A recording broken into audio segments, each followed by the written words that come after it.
We could call it wearing the Milo's hat, hungry, agile, and together. The H for us is being self-led, entrepreneurial. A being agile, being willing to pivot, change, move with ease. And then the T, and no pun intended, is how we do it. And that's together. One thing that is so unique about the Milo's culture is the fact that we work cross-departmentally every day. And I love that because you bring together diversity of thought. So we will have people, even on our accounting team, working on projects within the people team. Don't conduct your analysis in isolation because data is so incredibly powerful. Not defending just the tribe, but defending the organization. Those creative people that you really want to keep empowered, keep excited, keep motivated, keep thinking. A good experience pays dividends down the line. Stereotypes tend to break down in proximity. Welcome to We're Only Human, a podcast about human resources, business, technology, and the workplace. My name is Ben Eubanks, your host, and I'm so glad you're here. Hey everyone, welcome to We're Only Human. Today's episode is part of a series that's sponsored by our friends over at Insperity. We worked with them last year to do some incredible research around SMV HR challenges. So if you're an organization with 1,000 or fewer employees, like you're going to hear from Ryan today in the episode, you have some unique challenges. You may have problems to solve. You can't delegate them because you're the one who you delegate to. You may have big challenges as you grow. You're not sure where to go. That's what they do over at Insperity. They help organizations that are trying to make that leap and create a long-term path for success. So you can check out more about them in the show notes in this episode. And now let's get into the conversation with Ryan and hear about how he and Milo's tea company are doing some sweet things in the world today. Hey everyone, welcome to We're Only Human. I am Ben Eubanks, your host, and I'm glad you're here with us. Looking forward to a fun conversation with my basically neighbor down in Birmingham, Alabama, Ryan Faught from Milo's Tea Company. I'm so glad you're here, Ryan. Welcome. Ben, thank you so much for having me today. It's such a pleasure to spend some time with you talking about all things people and look forward to a great conversation. It's going to be a blast. You and I were chatting about this in our prep call. And at some point I was like, I should have just recorded this. It was so good. And so today I hope the audience is going to get all those good ideas and strategies and like the one-liners. You had a couple really solid ones that I was like sharing with my friends after our prep call. They were so good. Before we get into some of the fun stuff that we'll talk about today, some of the things about the culture there and how y'all differentiate yourselves from other companies and how you take care of your people at a deep level. Would you take a minute and tell the audience more about who you are and what you do, please? Yeah, I have been with Milo's in January will be 8 years. I've been doing the work of people for over 18 years, and it is just a joy to be able to share all the great things that we have going on here at Milo's because I think we have something special. I know each company has a culture that they're very passionate about, and ours is really built on our values, and that being safety, responsibility, integrity. Those are being the main pillars of that. And then we also really have some hat values. It's called being hungry, agile, and together. So I tell people, you think of the Milo's house. People say that they spend more time at work than they do at home. So those core values being the foundation of the business. And then our hat values are what kind of hold us up, the pillars. So we could call it wearing the Milo's hat, hungry, agile, and together. The H for us is being self-led, entrepreneurial. A being agile, being willing to pivot, change, move with ease. And then the T, and no pun intended, is how we do it. And that's together. One thing that is so unique about the Milo's culture is the fact that we work cross-departmentally every day. And I love that because you bring together diversity of thought. So we will have people, even on our accounting team, working on projects within the people team. And that is a shared experience throughout the organization. And when you think about we're a third generation family owned company, and we're actually in the process now of educating the next gen, is the companies that stay alive are those that innovate and change and grow, but yet remain true to who they are. And so I would say what separates us, if I were just to look at 4 key words, one is trust, willingness to be vulnerable and honest. Another one is going to be vulnerability. We all have strengths. We all have opportunities, and being a high culture of feedback where we're offering just grace and truth, not blame or shame. And then what are our norms and our behaviors that we can say as a company, everyone having a seat at the table, what are our responsibilities? And then how are we going to be aligned to make sure that we are one team with one purpose and one plan? And when you do that, you create value. And we all know what happens when everybody has a why of why they're coming to work every day. And then the company has a goal and mission about what they're trying to do and accomplish. When you can connect those things through shared values, that's that connected tissue, I think, that helps both the associate and the company see wins and see opportunities that they didn't even think were possible for themselves. I love that. I had the thought as you were sharing that. I'm enjoying hearing the culture piece and the values and all those things. And I had a thought that I should have teased this at the very beginning. For anyone who does not know Milo's the brand, it's Southern sweet tea. That's the best way to put it. Like Southern hospitality in a glass is probably not the brand that y'all go for, but it's the one that I think of. And so if anyone has ever not tried it, find a grocery store, find a place local, find a location there, give it a shot, because you will be pleasantly surprised. It is what you expect in a glass of sweet tea. It's not the other stuff that's it isn't. So it is. It's got plenty of sugar. There you go. Yeah, and then we've got products for those that don't like. I know, but I want the real experience. Come on, don't take it. It is. It's real ingredients. Yes. It really is. So no additives, no preservatives. Milo's became a beverage company with the introduction of lemonade, and we are still just seeing so many headwinds going into the future. And when you think about where Milo's can show up, and we could be in every corner of the world, that is an opportunity that we see is real.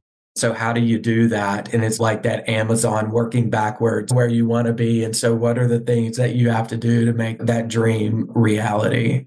So one of the things you and I were talking about, speaking of dreams and realities and those pieces there, is we were talking about some of the things that light you up as an HR leader. And one of the things you mentioned, and I love seeing the smile on your face when you said this, was I love seeing when someone uncovers or discovers a new talent. Talk about that and the joy that you get in that. Yeah, I jokingly said that I'm not a people guy. What I am is someone that really loves to see company success tied with personal and professional growth. And how we do that, we can be a catalyst for change and for helping people see other opportunities maybe that they didn't see for themselves. We say at Milo's, you come here to grow. And I love that in the fact that, I might have a passion doing people, but because of the cross-departmental relationships and the opportunities that we have to work outside of our place of expertise, and then the learning programs that we have here, I might find that I can find the same joy in doing something else. And we have so many of those stories where people have started their career in sales and then have moved maybe to an operations role in the business. We recently had someone from our accounting team that joined the operations side. And so it's just great to see those moments. You'll see people in the plant that's where they started, but then their growth trajectory said that they wanted to join the corporate team. And that's what I love, is that there's no constraints based on what your experience or skills and capabilities are, because as long as people are values aligned and they have a teachable spirit, then we can help get them there. But that's part of that being hungry, that self-led journey. If you have to have an owner's mindset. But with that, you can come in and just achieve things that you didn't even think that you might end up doing that for the rest of your career. And that's what I love about what we do here, is it's not just a job. A job is something you go to every day. You punch the clock and you go home. A career is something that you can say, hey, I'm in this for either a reason or season, a lifetime, and a career is a lifetime. And so what can I do to invest in myself? And what can the company do? We have a responsibility to help people get there. And so it is a great thing when you can see that unlock. And I think I shared with you, I've visually seen that in someone. And when you can see that spark, and that from that point forward, something different has happened, and that they see where they are in the company in a different space. It's just that value creation and that opportunity is, you can't put words on it. I'm thinking of a silly example, but it ties in with the idea that you're sharing there. We were in Atlanta a few years ago for a weekend thing. I said, hey, there's a 5K. Would you watch the kids while I go run it? I'm like, yeah, sure. And at the end of the day, she ended up coming home with a medal, not from the 5K, but watermelon seed spitting contest that happened after it. Like one of the kids wanted to try, but was scared. So she said, Mom, would you do it with me? My wife ended up winning this contest, apparently a hidden secret skill she didn't know about until she was put in the right situation. And that's what you're talking about here. When we give people these chances, these opportunities to flex into other roles, to work with other teams, to interact with others, they see where those opportunities are. And we're doing the silo thing. We miss the chance to see what other opportunities are there or even take advantage of those. And so that's one of the things that sounds like y'all are doing fundamentally at the fabric of how you work together. That's different from some organizations because it gives people that visibility that they can raise their hand and say, hey, can I get that a try? Ben, what I've found out is if we don't present those opportunities, someone else is, right? And so outside the business, right? Absolutely. So how can we show people that our pillars on the people team stay the same, but the strategies change? We like to plan at least 3 to 5 years out, is to attract, grow, belong, and retain. And that retention piece, that glue, is what we want to have here at Milo's. And I think that's part of allowing people to try and experience things outside of what they would traditionally maybe gravitate towards. I know I shared with you, we do have a healthy group of individuals, as each company should have, that want to grow in place. We need to support them as well. Maybe you find joy every day. They're running a piece of machinery on our plan, or maybe you're in our IT team and you love supporting some of the products that you are. Like, how do we continue to invest in you? And that there is that push and pull that we want to help you continue to grow in the skills for the job that you're in now. And let's help you continue with that passion that you have. Not everyone desires to move up to another level, but I think support, acknowledgement, and just really asking people, what is it you want to do? I found that if you tell people what you want them to do, that sometimes that causes them to go in a very different direction. And sometimes they'll say yes to something that they know they really are passionate about. And we've all had those experiences where we've put leaders in a role and then that's not where they thrive. They're more of an individual contributor. And we all know the pain that's involved with that. Yes. One of the early podcast interviews I did years ago, because it's hard to believe the podcast has been going for almost 8 years now, but I talked to Dr. Linda Reese and we talked about The Myth of Fit, which is a book she wrote, where so many times we put a leader in a role, oh, if it didn't work out, they just didn't fit. You're like, did we actually ask them if they wanted this role? Do we prepare them for this role? Do we give them the resources around them? Because they need extra support when they first start, not less support, good luck, but more support to get them launched off. And she said there's this myth around they just didn't fit in that role. And I'm glad you called that one out. Do you mind if I go back? I want to ask about a term you used a moment ago I thought was interesting. I have not heard someone talk about this before. You'd mentioned a teachable spirit. Mm-hmm. What does that look like? What are you looking for in someone when they have that teachable spirit? Is it something outward, like some behavioral piece? Is it something around their mentality, around work? What sort of things should other leaders be thinking about if they're like, oh, that's an interesting concept. I want to follow your lead on that. One of the first things I think that you have to do is meet associates where they are. What is your learning style? What brings you excitement? Learning something new or challenging yourself. Give me some examples of those experiences you've had in life. I think that helps you deduce a little bit about their curiosity. And curiosity is going to be that driver of change and willingness to experience something new. We talked about people that grow in place. So they want to continue to do what they're doing and can do that. People, I think, with a teachable spirit they have that hunger to do more. They also show that through adversity, they continue to thrive and seek ways of continuous improvement within themselves. I also think that it is some of the behavioral things like the outward expressions of acceptance, of understanding, but also just being open and willing to change. I think the people that don't have that teachable spirit, it doesn't mean that they're on the wrong bus. It just means that they're in a different seat on the bus. And to bring this around a little bit, you talked about fit just a second ago. And when you think about the teaching and the growth that goes with fit, is making sure that the fit, when you're talking about that, is not for the job of today. I think that's where a lot of people are going to get it wrong in years to come. And you think about companies that were high growth at one time, but now they're not experiencing that, is because they've hired for those roles of what they were today. We have to hire when we're bringing people in and think about, can they do the job as it's going to change 2 to 3 to 5 years from now? Because it's going to. That's how the world works. And so, do they have that willingness to want to do that? Do they have that capability? Because if a company's growing, 10xing itself, then individuals have to 10x themselves along the way.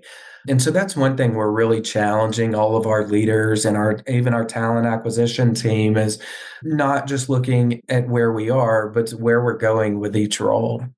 We're making so many notes as you're sharing, Ryan. I'm writing down things like the hunger, right? You mentioned being willing to face adversity. So I label that courage, the acceptance piece, the openness to change, all of those things wrapped together. And I love that you said, hey, listen, every person will not have this mindset, right? It's probably impossible that everyone's going to feel that same way about some of the things you're doing at work, whether it's the season they're in life. If you've got a bunch of little kids running around, maybe it's just they're here, they're putting in their time, they're doing their best work they can. And there'll be another time where they want to be open to something else, a different kind of challenge, but right now they got enough challenges as it is. But for those people that are leaning in saying, what else is there for me here? What else can I do? I want to contribute more. Having that sort of attitude, that real teachable spirit. I love that you elaborate on that, because I think that's a great set of habits, a great set of behaviors, a great set of traits to look for in people that we're trying to bring up. Don't just grab someone who's good at whatever functional role they're in, whatever job they're doing, but that has that spirit of, I want to do more, I want to contribute more, but also I know I don't know everything. And help me know those things. And when I think about people with teachable spirit, you ask for some key capabilities, I think, in self-motivating, I think, is a big indicator of someone that has that trait and ability. Being self-aware, they know self. They know what they're good at. They know what their opportunities are.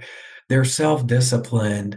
They're self-improving, constantly looking for that gift of feedback. And feedback is something that at Milo's, we've really turned up the dial with. And it goes back to helping people understand what feedback is. And for us, we continue to champion that it's a force for good. It takes a lot of courage for someone to be willing to share how they're feeling about something with another person. And to the receiver, they are the ones that get to decide what they do with that, right? They can take that feedback, they can look and seek for ways to maybe do things differently, adjust their ways of working, self-direct themselves, or they can choose to ignore that. But I think feedback is a strong muscle of a company that can really work as a cohesive team, because you've got to be willing to hear what you don't need to hear or what you actually do need to hear, and then to act upon it. And that spirit of accountability is what I love about Milo's, is it's just some of that just authentic leadership. And I tell our leaders all the time, leaders of people, you can't be a coach and a player. You've got to be able to know the plays in the game to be able to coach, but you've really got to make sure that you are developing those that do have that teachable spirit, right? That's where we need to spend our time. Those are the change makers. Those are the innovators. And so how can we create avenues where we identify those skills, capabilities, behaviors early on so that we can make that investment and they can see that over time? Let me ask you this, because this is this sort of continues this leadership thread and some of the pieces you're talking about here. One of the things that I heard you say is that we need leaders who are developing their people, coaching their people, supporting their people, because they know that's part of their role, not just things they're doing in addition to their role. Mm-hmm. Is that fair? You're saying, the player coach sort of metaphor there. But so often leaders are mostly evaluated based on how they're doing with their stuff in addition to that other stuff. So is there a way or just something that you do at Milo's that helps them to reposition that and see that as the core focal point? You're an amplifier of people, not just a manager of people. Is there something that y'all do differently in the selection process or in how you're enabling them? I'm just curious how you're helping to transition that, because I think that's a different perspective than a lot of companies have. Absolutely. We all aren't great at everything. But what we did do a couple of years ago was everybody needs to do a culture check, pulse, and really make sure that they are inspecting what they expect. And when it comes to leaders of people, the job is so much more than just what the function team, what their output is, and what success looks like. But we developed 8 pillars of authentic leadership. And here's what we did. First and foremost, we educated the business, all associates. This is how we are all going to act and behave as leaders of people. And this is how we're going to review on that. So the performance review at Milo's is not your typical metrics driven. What are the outcomes? But for leaders, it is built off these 8 pillars, and it's being genuine and humble, being self-aware, respecting people, purposeful and strategic, transparent and open, trustworthy and approachable. And so when you think about that, and in the center being authentic leadership like a flywheel, all of those things have to happen. You won't have that culture of feedback if you do not have the authentic leadership pillars working in tandem with one another. And so what we expect on that is through a healthy cadence of bi-weekly one-on-ones. There is a section in each person's one-on-one that we talk about how their leadership qualities are growing and how they're working with the business. That performance review is another time where associates, the leader themselves and their leader, get to share open feedback about what those opportunities are. So we can't just say we're going to evaluate and inspect and then not have anything to support those programs. So we have over 8 different learning programs. And one of those is a Leaders as Coaches program that really has just transformed this business. And it is leaders throughout the company. There's a monthly cadence of where they meet together. They work through topics. It's an open time for them to have moments where they can share thoughts, open up opportunities of feedback loop. And then there's some homework that goes with that, because as leaders, we have to continue to work on that. You have to win with people every day. And then as a leader, you have to know the score. You have to know how you're driving as a coach and the effectiveness of what the team puts forth and their KPIs and their numbers and how the company's performance is all connected to this thought of just great leaders in place every day. Everyone adding value. I really appreciate the deep dive there into that, because I think there are so many, when I talk about challenges around retention all the time, leaders come up, managers come up as a blocker or enabler of that, depending on how you want to look at it, because they can be both. And universally, no matter where I am, whether I'm here in the States, whether I'm somewhere on a global stage, whether I'm in a small group or a large audience, that conversation around managers always comes with we've just got to put up with it. And I think the approach you're talking about here, everything we're doing, every opportunity we have to position them appropriately, to give them the resources they need, to make sure they understand what good looks like, putting those things out so they don't have to guess, they don't have to wonder. We don't have to assume that they have a good manager who's modeling that for them, but everyone is seeing the same script, the same playbook. We all know what the plays are we're going to call as leaders. Like those sorts of things are so critical for enabling that success at every single level of leadership in the organization. And yeah, so many companies are like, let's look at our frontline managers. Or and I'm like, man, we're missing the chance here. We're missing the chance to really be great as an organization and to really enable every one of our people to elevate their performance ultimately. Yeah. And I would say also missing the opportunity for strong peer mentorship and connections for all leaders across. And that's what this Leaders as Coaches program does, is it brings anyone that manages people together in these different work groups, and the work groups challenge again one another. There's a level of peer accountability in that room. And executives, we don't go to those meetings. It is really just for leaders to work together to grow and scale self. And our learning team facilitates that. And again, it is part of the secret sauce for how you can get things done. And I think that when everyone's working on the same things and on the same behaviors, norms, and opportunities as leaders, then the whole company knows what the expectation is. I don't know why that sounds like rocket science. I don't know why it does, but it does, because it just doesn't happen that often. It's one of We those. make it so hard. I think that companies, it's difficult to do, but it's pretty straightforward when you stop and think about it.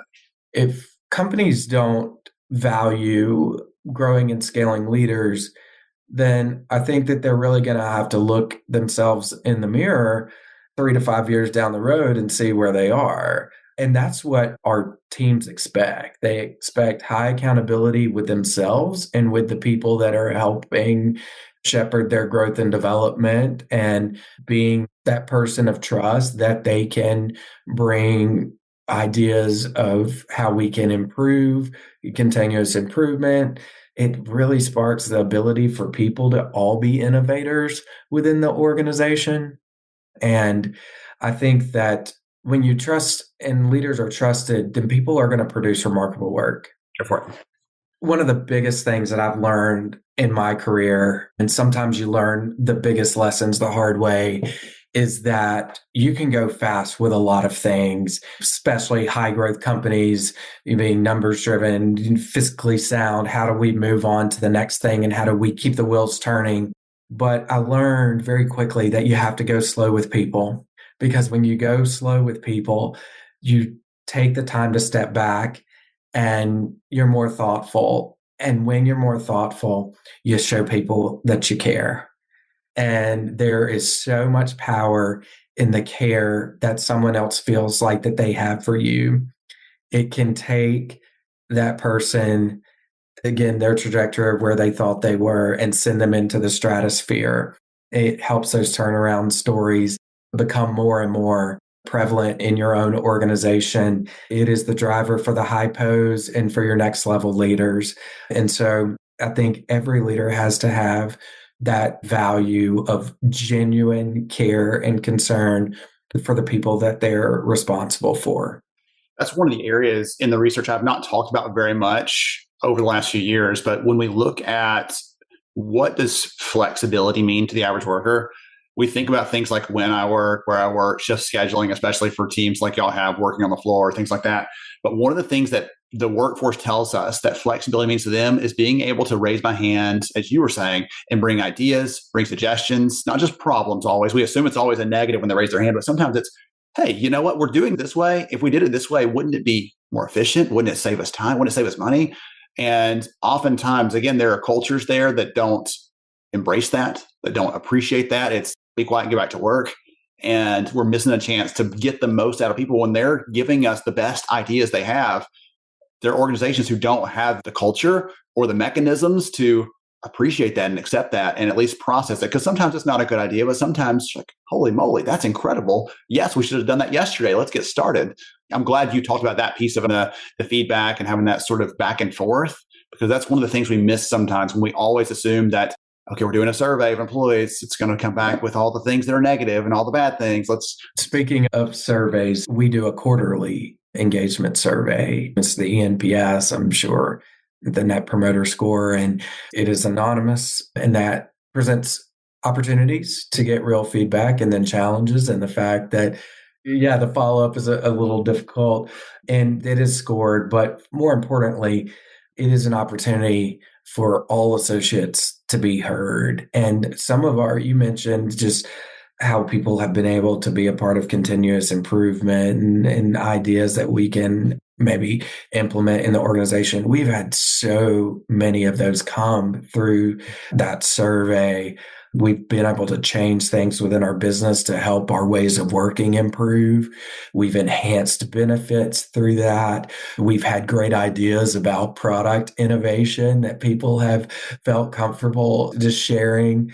And so it's really been great to see how most people look at an engagement survey just as a barometer of how people feel about the company. But for us, you got to go deeper than that in order for people to have trust in being heard. And we can't change everything, but it is an opportunity to first and foremost celebrate what you're doing. I look at it like a stop, start, and continue each quarter. And we share all of that information raw. Each leader will go through the comments, and there's no shame in how people feel. The shame would be if we didn't listen. Yeah, you used some words earlier. You said we were really thinking about how to operate in a spirit of grace and truth, not a spirit of blame or shame. I wrote that one down because I thought that was really compelling as we're trying to figure out they're going to tell us some things we don't do. And one of the ways, someone the other day was, I was working with a client on a project, like, hey, give us your brutal feedback on this. I said, I don't have much brutality in me, honestly. I don't think of myself that way, but I said, I can speak the truth in love. I'll tell you what I see, but I'm going to do it in a way that's helpful and supportive, and it's going to help you get to whatever the next thing needs to be in a positive way. Okay, we can take that. I think that's what you're talking about here is take that in. Sometimes it won't be pretty, but we have to address it. Or as you said, the shame would be if we ignore it, we don't ask, or we don't actually try to at least make that acknowledgement there because we're missing an opportunity to tell people we care about them. Absolutely. And there's so many great turnaround stories at Milo's where we did stop to share, and where I think in other organizations, they probably would have been told we can no longer work together. But that what you're talking about is the humanity part in what we do. And our CEO often says, no one wants to walk around with lettuce in their teeth. No one wants to wait a year at that annual performance review to find out what they've been doing. They want to hear that. That's that continuous feedback. And they certainly don't want to wait till that point in time to find out where they've disappointed someone or not met expectations. I just really would love to stress that leaders have to have relationships with their people. They have to invite themselves into those spaces where they can spend time learning what drives that individual. A lot of times I think leaders look at their whole team, and that's great. You do need to have that lens, but you also have to know what drives each individual's behavior, drives great performance, what drives them not to be their best self, and then find ways where you can utilize those other resources that other people have that can fill in those gaps. That's a great reminder in a lot of areas of life. I'm thinking, I talk about the kids as a whole, but if you've got to stop and make sure you break out and talk to each of them, because each have different strengths, different weaknesses, different challenges, different things that light them up, things that shut them down. And the people we work with are the exact same way. And leaders, if they do not know those things about someone, the data actually show that there's statistically like a 0% chance of that person saying they feel supported by that manager if they don't know some of those kinds of things like you're talking about there that really make them tick. They've got to get beyond their pay rate, their job title, their job tasks. They've got to get into those things that make the person who they are. Because once you see that about someone, you treat them differently. And they feel that. It's hard to quantify, but they feel that. And it sounds like part of what y'all are trying to create at Milo. That's so incredible. Okay. You have shared so many great one-liners, points, takeaways, ideas in this conversation. Some of the things that y'all are doing uniquely that make y'all so different. And I've really enjoyed this. If I'm going to give you one last moment, you've got 30 seconds here on the stage or a minute here on the stage to tell any of our friends out there in HR, this is the thing that we've got to do. If we do nothing else, we've got to do this. If we're going to be successful, we're going to enable some of the results like you talked about today, that value creation. What would you leave our audience with here as a takeaway? I would say celebrate wins. Don't go straight to opportunities. Value the team above self. Know who your team is. And with that meaning, my team is the executive team. I lead the people team, but knowing where your accountability is within the organization. Always be humble. Don't let ego drive your behavior. Let your actions be consistent with the values of your organization. make sure that values are living in your organization. We use values through our talent acquisition process, through our growth process, when we're looking at succession planning and internal promotions and where people can be. And sometimes you have to be honest that someone's not values aligned. And when that happens, then you probably need to ask if that person can be successful within the business. Don't shy away from healthy conflict. Let that be something that is a key driver of belonging within an organization, not something that is divisive. And then finally, I would just say have a thirst for excellence. Never feel like you've won with people, with culture, with any initiatives that you have now or for the future. Always have that spirit of continuous improvement, and you have to win. I've said this previously, but I truly believe it with all my heart. You have to win every day with people. And we do tough work. But the thing is, we do great work when we do it together and not just with our own function team. But when we reach out, we understand different business needs of others working in various places in the organization. When you do that together, you create experiences and you create moments that matter. And just don't give up. A lot of times companies will get ecstatic and get stale with that our culture's good and we know that everybody knows our values. Don't ever assume that. Always seek ways to elevate your values in the organization and take time to share those with your people any and every time that you can. And I think when you do that, your priorities of work, you will achieve the success with that because you're all aligned towards one common goal. Again, 40 takeaways for me. My biggest one there in that bit, Ryan, was knowing your values isn't the same thing as living your values, and make sure that's got to be there. That's got to be part of how you do this every single day. So many good takeaways here. If someone wants to connect with you, wants to know more about you, just kind of follow your journey as well, is LinkedIn okay for them to do that? Absolutely. Feel free to reach out to me on LinkedIn or connect in any other social platform that you might find me on. But I'm always willing to learn and continuous improvement. I cannot talk about it and not seek it for myself. I would definitely be open to connecting with people and sharing our story here at Milo's. And I just appreciate the time, Ben, today. I've enjoyed speaking with you. Hopefully have been able to share just a few nuggets of what I've found to be successful throughout my career journey. And then, of course, seeing it living here at Milo's has brought a lot of things full circle for me. Anybody that listens to you for more than a minute, Ryan, can hear the passion in your voice for the work you do at Milo's, but also just for being a person that cares about people and helps drive the business and the value there through the people. So thank you again for taking the time to join us. I've enjoyed it thoroughly. Again, my list of notes is, oh goodness, I got homework for myself to go and organize these and pull my takeaways out of this. But thank you again for spending the time with us. It's been incredibly valuable for me. I know for the audience as well. For all of you out there, I hope you got some good takeaways today. Today's conversation reminded me a little bit of our previous conversation with Jeremy Stickling over at Newspawn Transportation. I'll drop that in the chat because they have some similar alignment on the principles, caring about people and so on, but a different organization, different culture, different approach and type of industry. So some fun parallels in those. I'll drop that in the show notes. If you enjoyed today's conversation, you'll like that one as well. Thank you again, Ryan, and to all of you out there. We'll catch you again next time on We're Only Human. Thank you so much for joining me on the show today.